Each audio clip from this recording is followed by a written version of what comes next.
There's no job for someone with such low education. What can a person without any real learning do? My boss said this while laughing, mocking me, a woman who grew up in a single-parent household. I had been working hard all this time for my mom, who raised me single-handedly. He never recognized my efforts and even belittled my mom. Even worse, when my mom passed away, my boss not only spoke cold words but also, "I'm Sarah, a 28-year-old woman working in a small to medium-sized business.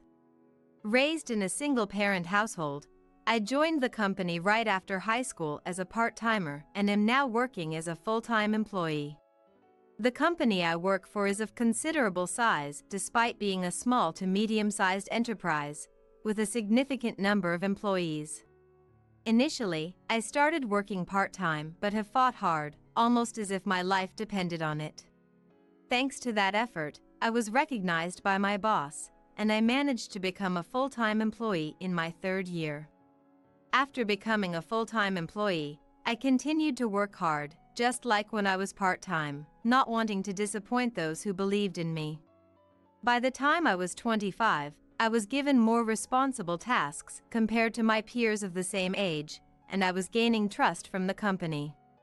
I was also receiving decent pay and bonuses, allowing me to take care of my mom and live a cherished life. Then, one day, my direct boss was due to retire, and a new boss was to be assigned. It was very sad not to be able to work with the boss who had recognized me and nurtured me, and I had some slight anxiety about getting along with the new boss. But I was achieving results at work, and everyone in the company was kind. Above all, the retiring boss told me he would speak to the new boss about me, so I didn't worry too much. Then, the day of the new boss's first day came after my old boss retired. That day, I was called by the new boss, Christopher. I thought he wanted to talk individually with the person who would become his subordinate, so I headed to the designated conference room. But there, I was thrown unbelievable words by Christopher. "Are you Taylor? The high school graduate from a single-parent household who went from part-time to full-time?" Certainly, the Taylor they were referring to in the resume is me. But I was utterly shocked when they brought it up out of the blue. What on earth does this person want to talk about with me? Their attitude wasn't light or conversational, it was intimidating, like they were judging me. My first impression of this boss, who came at me with such a high-handed attitude, was the worst. But I knew we would be working together for a long time, and I didn't want it to affect our future work. "Yes, I am Taylor. I look forward to working with you." I greeted the boss with a smile, trying to brush off their comment. I still didn't know what kind of person this Christopher was. I thought it best to handle the situation calmly, but Christopher continued to barrage me with unkind words. "A single-parent household upbringing, huh? You probably can't work. You didn't even go to college. What can an uneducated person like you do?" I was more than surprised by this statement, I was dumbfounded. It's true that I was raised in a single-parent household and only graduated from high school, but I am the one who has been performing well in this department. I admit I'm not highly educated, but I am producing results in my job. "I may only have a high school diploma, but I believe I'm achieving good results." I explained to Christopher that I might have shortcomings, but I am still delivering results. "I noticed that, but it seems like your previous boss liked you quite a bit, right? He looked crude and lecherous to me. Perhaps you seduced him to get good results?" Christopher started saying something baseless, as if there's no way someone like me with only a high school education could do the job. "That's not true. My previous boss took a special interest in me, but he only guided me so that I could do my job properly." Of course, there was no truth to what Christopher was saying, and I couldn't keep quiet after being insulted about my former boss who had nurtured me. I didn't understand why he could berate me, a complete stranger, so much, but it must have been his inherent personality. The thought of having to work with such a boss in the future weighed heavily on me. Christopher was smirking at me, and it became clear that he didn't like me at all. But if I could prove my worth in front of this boss, there would be no more room for complaints. From what I heard, this boss truly believes in meritocracy. I decided there was no other choice but to use that to my advantage and work even harder. Then, just as I was returning to the office from fieldwork, it happened. Hey! Where have you been? No sooner had I returned to the office than Christopher started yelling at me. I was out on fieldwork. I had noted on the schedule that I would be out on fieldwork today. Confused as to why I was being yelled at, Christopher deliberately came over to me. You're no good at your job, so you might as well do the menial tasks. Organize these documents, he said, handing over a massive stack of papers. It wasn't my job, and I didn't have the time to spare for it. But I couldn't defy the boss's orders, so I reluctantly began to organize the documents. Christopher looked at me with a satisfied expression as I quietly sorted the papers. Perhaps because I obeyed his command, he began piling daily chores on me from that day on. Whenever I tried to do my job, I was accused of being a payroll thief for not doing the assigned work, or yelled at for hours over minor mistakes. He even insulted me, saying, "You can't work because you come from a single-parent household." Until now, I found satisfaction in my work by producing results and being recognized by the company. I was earning enough, providing for Mom, and living without complaints.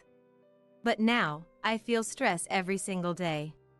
I have to live, and quitting my job now would worry Mom. I wanted to avoid that at all costs, so I desperately continued to work. One day, Mom came to me with a request. She wanted to find part-time work. Even though I was paying for living expenses and supporting her, she apparently didn't plan on being taken care of forever. She was considering when I might get married and wanted to save some money for herself. I couldn't afford to refuse it either, so I decided to talk to the company. Fortunately, they were hiring an office worker at the time, so it was a perfect fit. It had nothing to do with my department, so I shouldn't have to deal with that horrible boss. After consulting, I was immediately interviewed, and Mom was successfully hired. And so, Mom started working as an office worker at the same company where I work.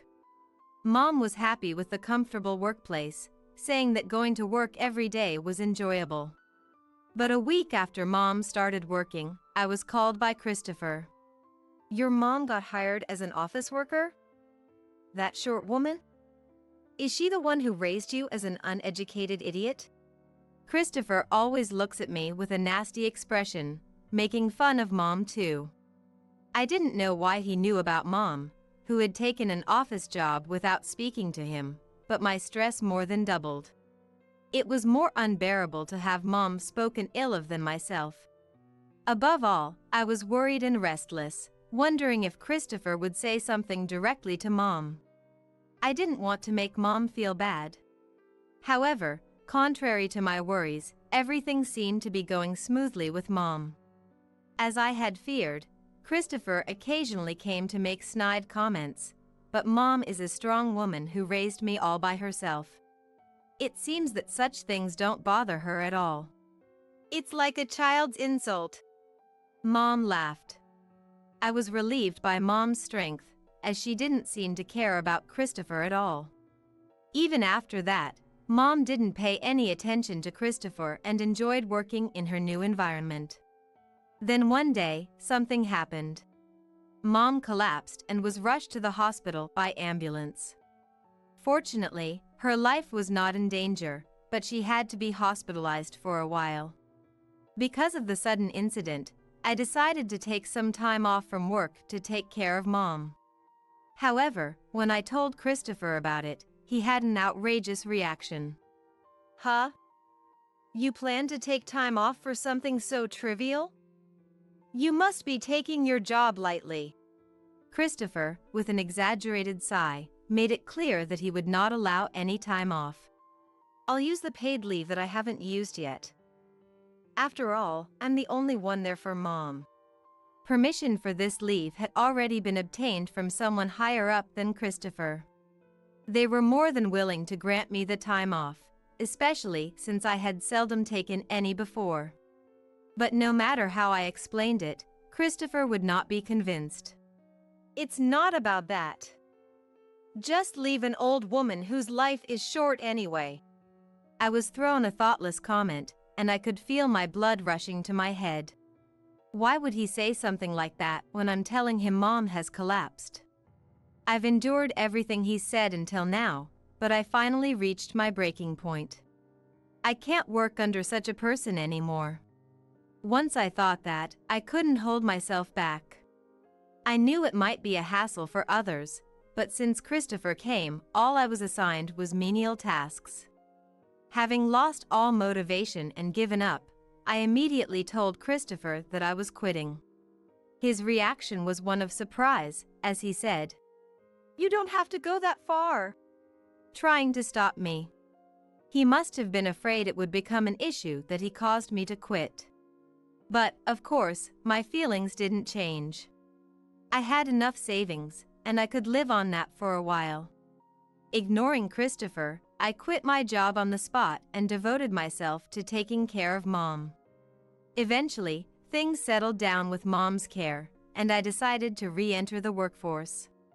I thought about doing the same kind of work as before, but I, having been successful and confident in my abilities, chose otherwise. Having learned a lot about business management from my retired former boss, I took the plunge and decided to start my own company.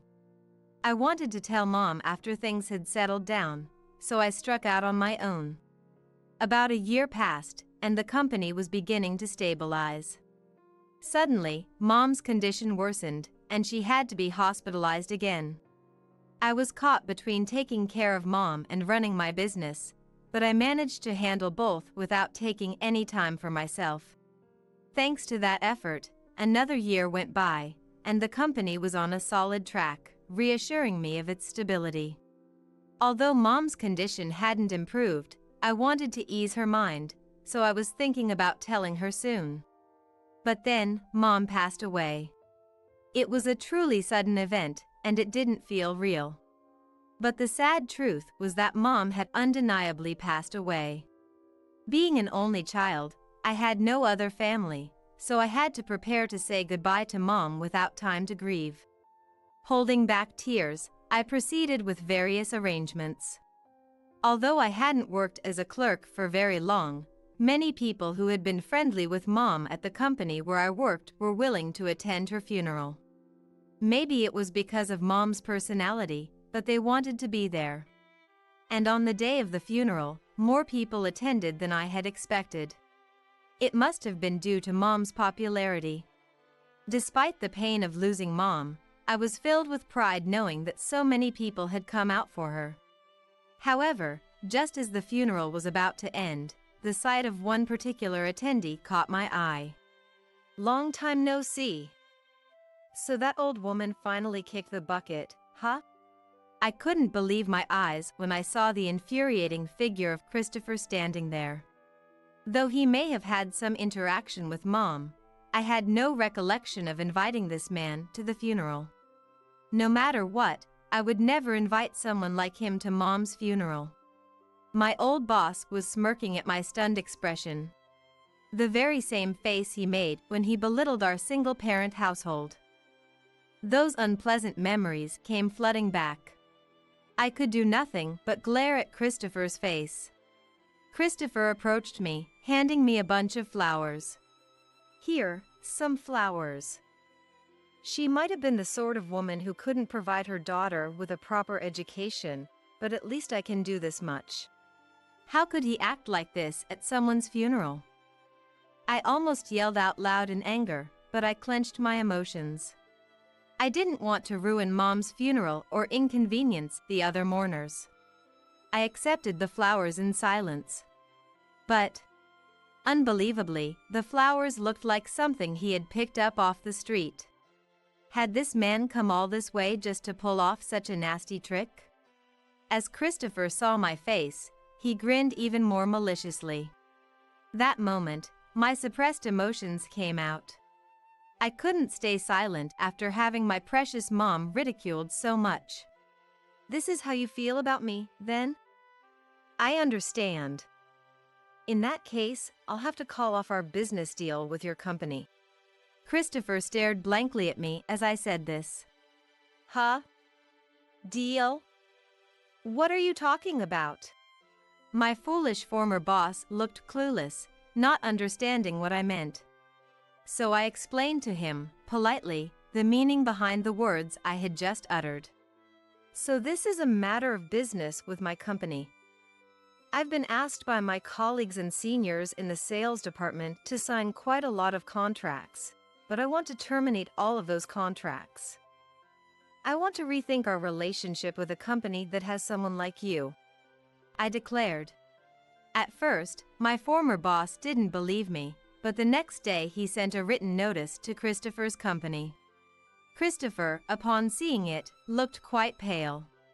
He never expected that I had started a business and succeeded, so he came to apologize immediately with the president. I'm sorry, Christopher said, his attitude hardly apologetic. My anger did not subside. You're sorry? You think that's enough? Insulting my mom while she was alive, only giving me menial tasks, and what about the funeral? You think everything until now can be made right with such a shallow apology? As I continued to speak, Christopher looked at a loss for words. Beside him, the president, who had come along, apologized deeply. I'm so sorry for not noticing, he said, tears welling in his eyes. I had been greatly helped by the president, so I felt terrible. In the end, out of respect for the president, I decided to continue the business relationship. Hearing me and the president talk, Christopher wore a relieved expression. Oh, what a relief! Let the bygones be bygones and move forward together, he said, offering a ridiculous smile and extending his hand for a handshake. He must have thought we had reconciled. But it wasn't such an easy situation. You're fired, Christopher, the president announced right in front of me. What, fired? Why? I got forgiveness, and we're continuing the deal, Christopher protested to the president, looking disbelieving. The president had decided to fire Christopher, knowing I would not be satisfied continuing the business relationship this way. I only decided to continue the deal out of respect for the president. I never intended to forgive you. I will never forgive you no matter what you say, I said, as if delivering the final blow. Christopher fell completely silent. It's the result of your own words and actions. President spoke as if tossing his words aside and then left, dragging a completely dejected Christopher with him. The next day, it seems that my former boss really was fired from the company. Afterward, I received a resentful call from Christopher. He lamented losing his position and the fact that finding a new job at his age would be difficult. You've ruined my life. Take responsibility for what's happened, he yelled over the phone. I made a proposal to the furious Christopher. How about I hire you at my company? I can't pay you much, but it seems like you're out of a job because of me. When I said that, taking responsibility as he demanded, he suddenly exploded with emotion and hung up. Being employed by someone he had ridiculed must have been a complete humiliation. I knew he probably wouldn't accept this offer. But a month later, apparently unable to find another job, Christopher asked me to hire him, abandoning all his pride. Honestly, I was surprised, but I decided to hire Christopher. Then, I made him experience the same humiliation I had endured as an employee. Hey! Why do I have to do these menial tasks? Anyone could do this. Now that our positions were reversed, Christopher began to complain. But I kept him on menial tasks, giving him no responsible work. At your age, to be fired for incompetence? I can't imagine you'd be able to handle real work. Besides, the boss's orders are absolute, so you can't defy them, please. I said coldly.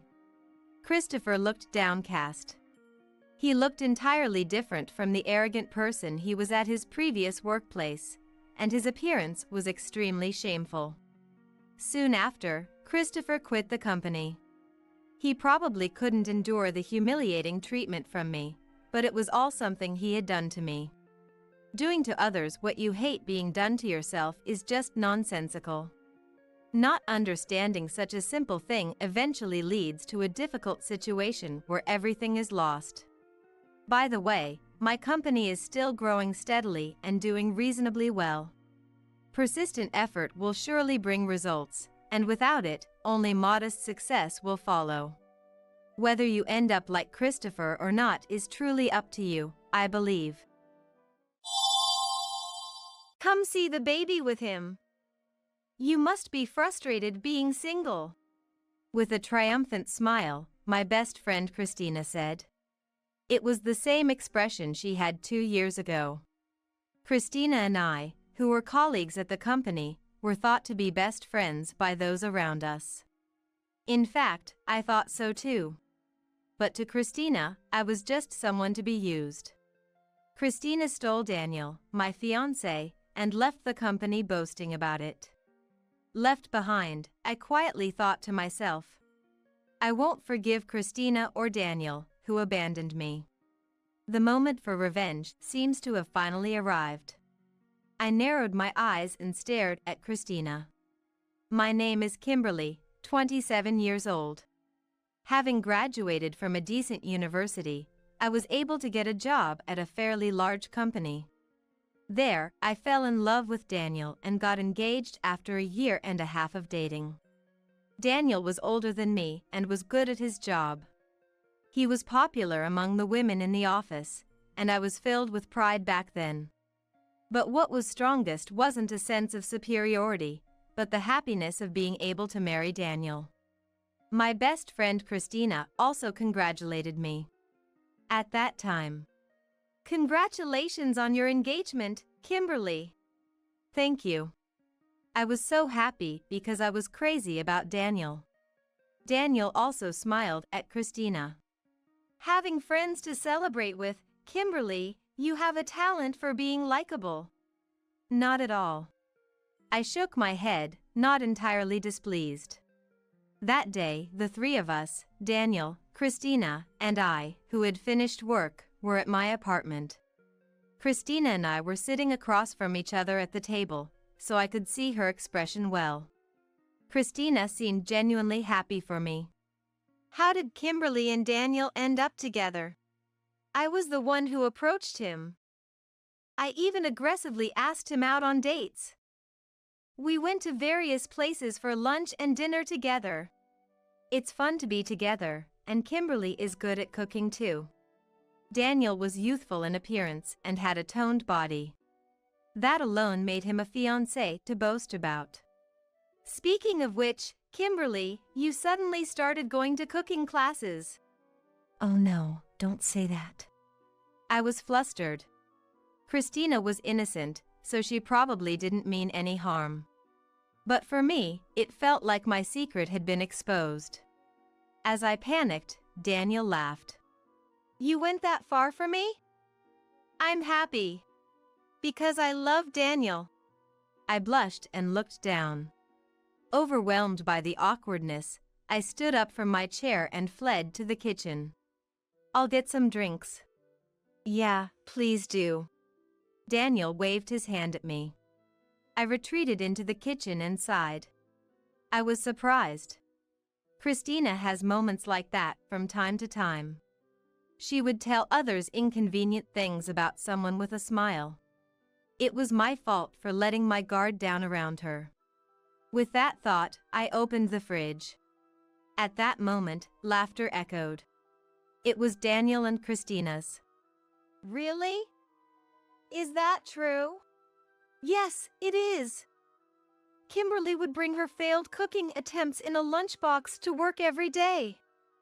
I tasted it once, and it was awful. But it was delicious when Daniel ate it, right? Of course.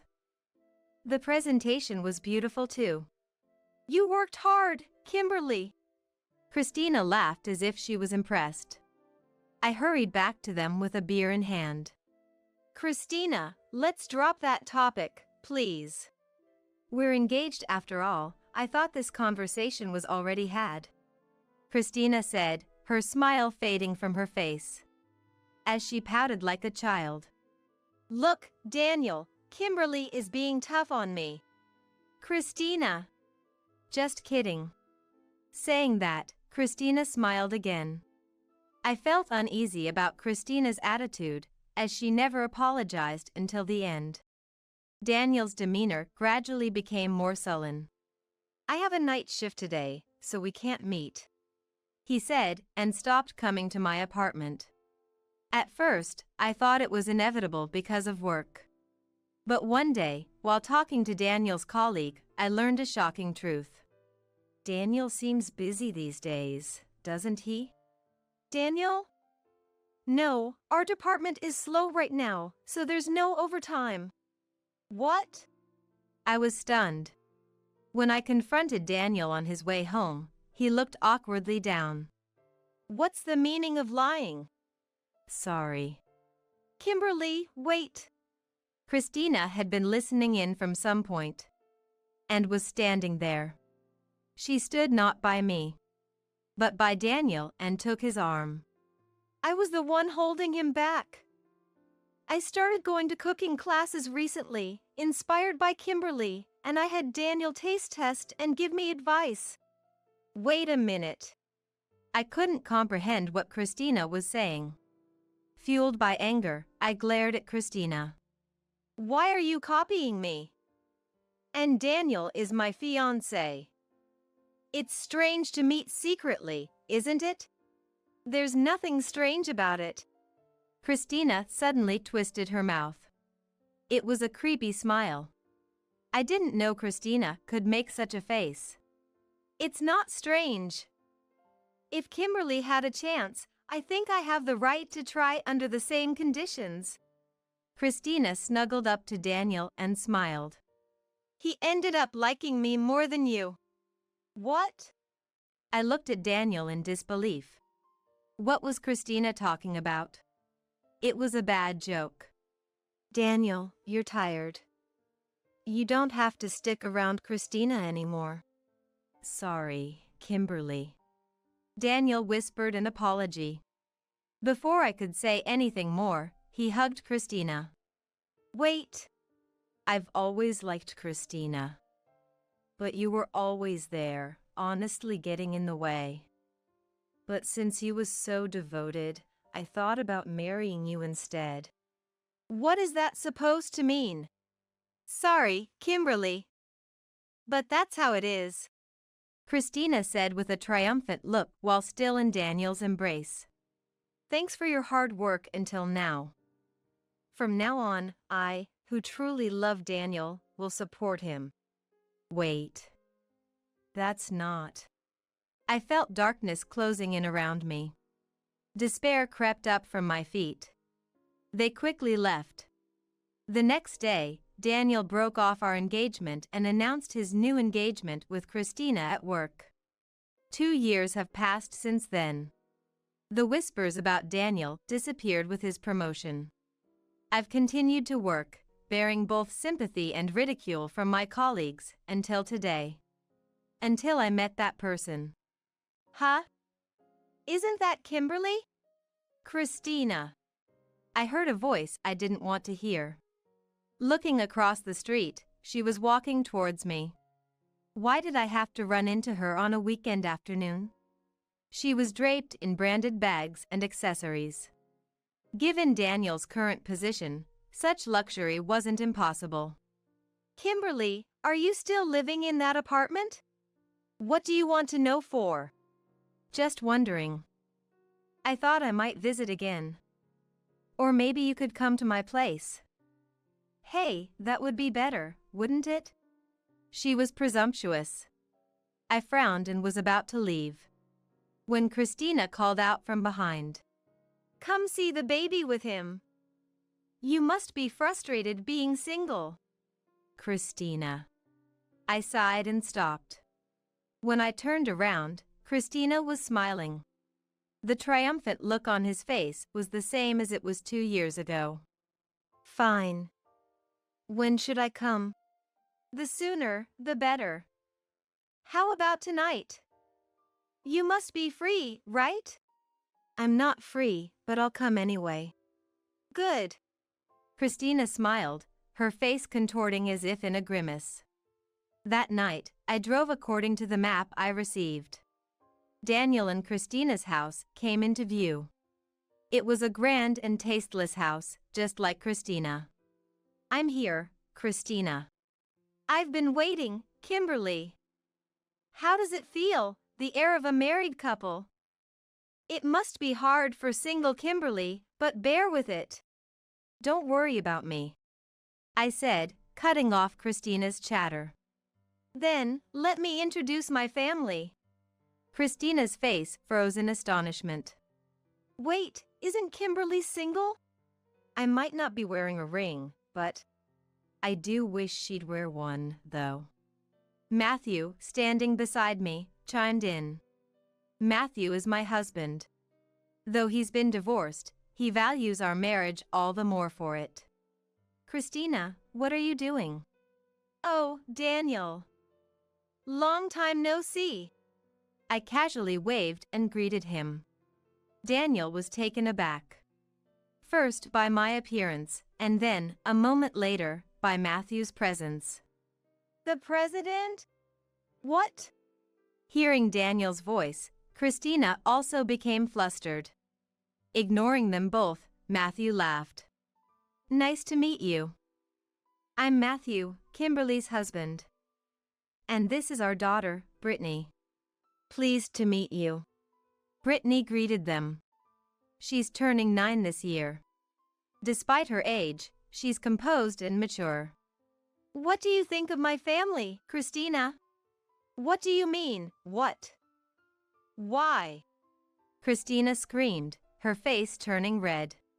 Why is Kimberly married to the president of the company? Hearing Christina's outcry, I remembered the day I met Matthew in the company's break room. When I was feeling down and tired of the bad-mouthing alone, Matthew approached me. What's wrong? It's nothing. I looked up at Matthew with caution. Being tall, I had to look up to see his face. But that didn't matter to me at that time. I think I had reached a state where I expected nothing from anyone else. So, I didn't mind telling Matthew about Christina. After all, it was already well known within the company. They're terrible. Matthew frowned as he said that. It's my fault for not being appealing. That's what everyone says. No, it's not your fault. The fault lies with those two. It was the first time anyone had said that to me. So, I was happy and called Matthew my savior. Savior? Yes. You've made me feel so much better. So, Matthew, you're my savior. I said that and was about to leave, when Matthew, with a solemn look, spoke to me. If I'm your savior, then let me be the one to rescue you. That's how I started dating Matthew, and at the same time, the bad-mouthing about me faded away. I didn't understand why at the time. I only found out Matthew was the president after he proposed to me. No wonder the bad-mouthing stopped. After all, I was dating the president. Why didn't you tell me? It was hard to bring up. But my desire to be with Kimberly is genuine. Seeing Matthew smile sheepishly, I couldn't bring myself to say anything more. By that time, I had also gotten to know Brittany. Brittany had started calling me Mom. And so, I became Matthew's wife. Remembering that, I couldn't help but give a wry smile. Who would have thought Matthew was the president? But now, I'm happy. Yes, I'm sure you are. Christina's voice sounded like she was holding back anger. Well, you are the president's wife. It's not about that. Matthew is kind and thoughtful, and Brittany is honest and adorable.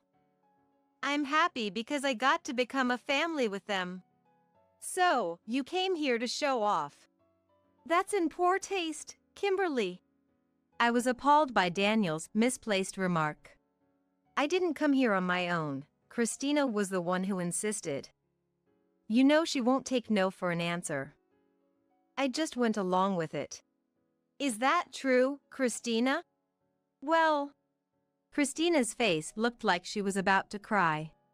To Christina and Daniel, who were feeling down, Matthew said cheerfully, promoting Daniel was a way of thanking him for being kind to Kimberly in the past.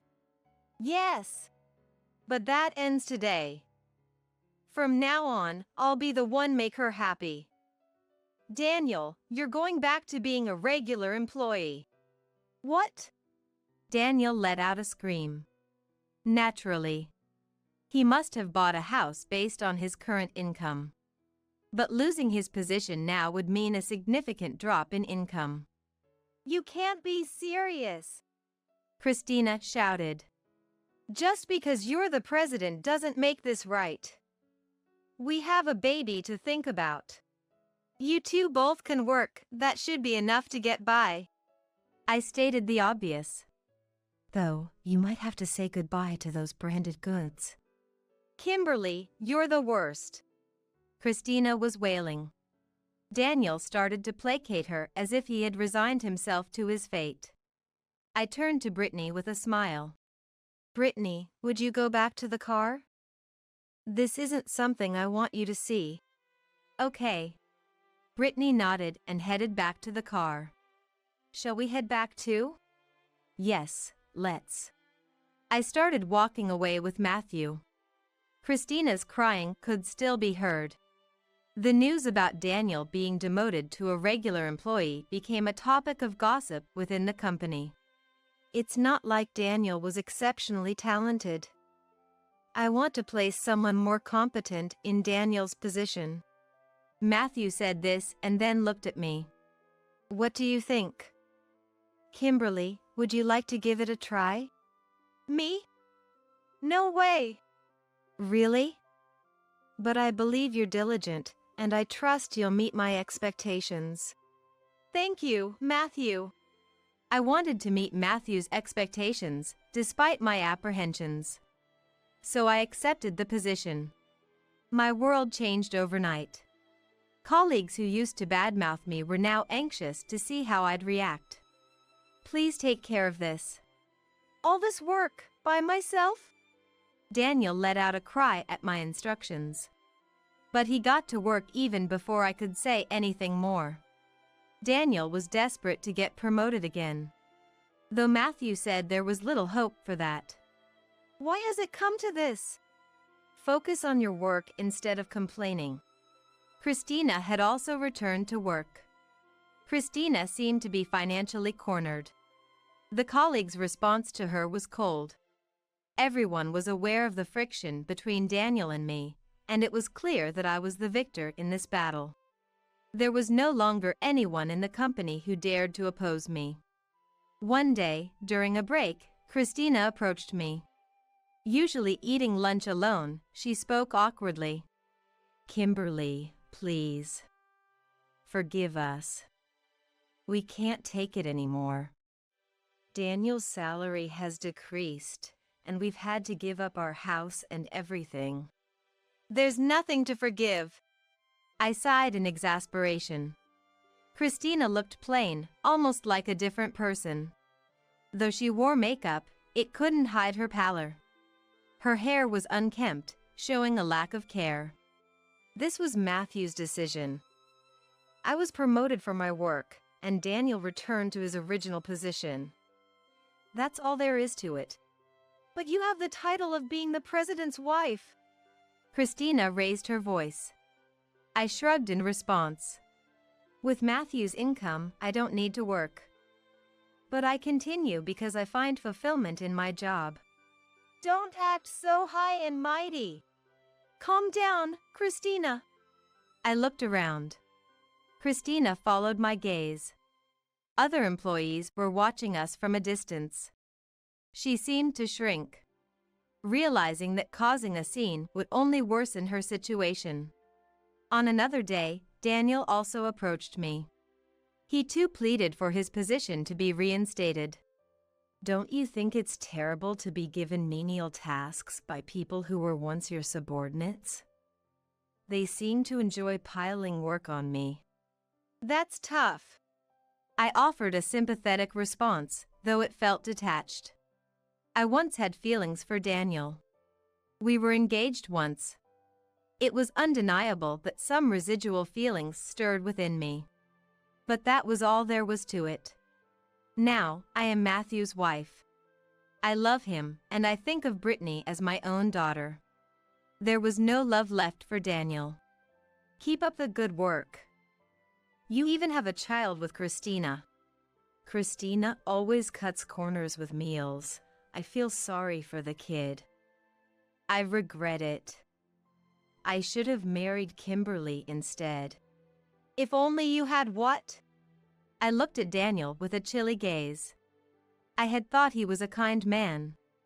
But in reality, he was just a coward, always looking out for himself. Caught up in convenient fantasies, utterly hopeless. I'm glad I didn't marry Daniel. Knowing his true nature now gives me peace of mind. What? I left a bewildered Daniel behind and returned to my work. I had my own struggles too. The workload was incomparable to before, and the pressure of not making mistakes was immense. Yet, I also felt a sense of fulfillment. I felt like I had finally found my place in the company. Christina and Daniel came to me almost in turns. Both of them became increasingly haggard, and it was distressing to watch. Please! What happened 2 years ago was a mistake. Forgive us. Speak to the president. You know, convince him that it's a waste to keep me as a regular employee. I should aim for a higher position. That's for Matthew to decide. I had stopped engaging with them. They both talked about nothing but money. And recently, it seemed their marriage was also on the rocks. I began to notice them arguing from time to time. Then, Daniel came out with something astonishing. I'm willing to leave Christina. No, I will leave her. So, let's get back together. Don't be ridiculous. My voice contained a hint of irritation. I love Matthew and Brittany. It's over between us, Daniel. That can't be true. Don't you still think of me somewhere deep in your heart? He was again saying things that suited him best. I had no words to return. It seemed pointless to speak. Then Christina appeared. She must have been eavesdropping on our conversation, and confronted Daniel with a raised voice. What are you saying, Daniel? Christina doesn't even take care of the child properly and does nothing but complain every day. I didn't know she was like that. The two of them started arguing. I quietly left the scene. Soon after, it seemed they got divorced. I say seemed because they're no longer at this company, so I only know through rumors. There's no hope for promotion here anymore. I'm sick of my colleagues. With those bitter words, Daniel left the company. Christina also left around the same time. Later, she appeared several times in front of the company, begging me to lend her money, but I didn't entertain her requests. Christina, you need to manage on your own. Don't be like that. As the president's wife, you must have more money than you need. Don't talk like that. I frowned. Matthew's assets exist as a result of his hard work. It's unfair to talk as if the money just appeared out of nowhere. But it seemed my words didn't reach Christina. You're heartless. You're no best friend of mine. That was the last line I heard from Christina the last time we met. I couldn't help but scoff. Best friends. The feeling was mutual. The moment you took Daniel from me, we ceased to be best friends. Maybe we were never truly friends to begin with. I muttered to myself, alone. I continued to work at the company. However, after finding out I was pregnant, Matthew and I decided that I would leave the company. Financially, we had no worries. I could also ensure more time with Brittany. Let's spend lots of time talking together, Brittany. Yeah. I'm also excited about the baby.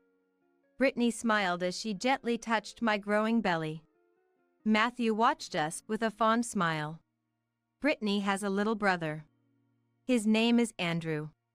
Andrew. She adored and took great care of Andrew. Despite her maturity, Brittany had felt lonely with both parents working. She became more affectionate towards me, and I grew even fonder of her. Mom, Andrew smiled. Do you think he knows I'm his big sister? He might. I stroked Brittany's head, who was beaming with pride. Matthew, busy with work, often came home late. Concerned about the limited time to talk with the kids. How about we go out this weekend? Where to? Anywhere is fine. Whether it's a barbecue or an amusement park. If our time to talk with Brittany is limited, we should make our time together as rich as possible, I said. Matthew's eyes lit up as he took my hand. Kimberly, you're a genius. Not really. But more importantly, shall we go check on the kids sleeping? With my suggestion, Matthew nodded. Hand in hand, we headed to the children's room. Brittany was sleeping. She was wrapped in her bed, breathing peacefully in her sleep. She's grown so much, he murmured, touching Brittany's cheek gently. She smiled as if tickled, but showed no signs of waking. Surely, she would have sweet dreams tonight. We then moved to our bedroom. In the crib beside us, Andrew was sleeping. His hair was starting to grow in, and his features resembled Matthew's more than mine. Yet, Matthew said, Andrew looks like you, he said with a smile. But he has your mouth, Matthew, don't you think? Really? I think the area around his eyes is just like Kimberly's. We exchanged these gentle words and laughed together. Life had its hardships and unpleasant moments, but I was undeniably happy now.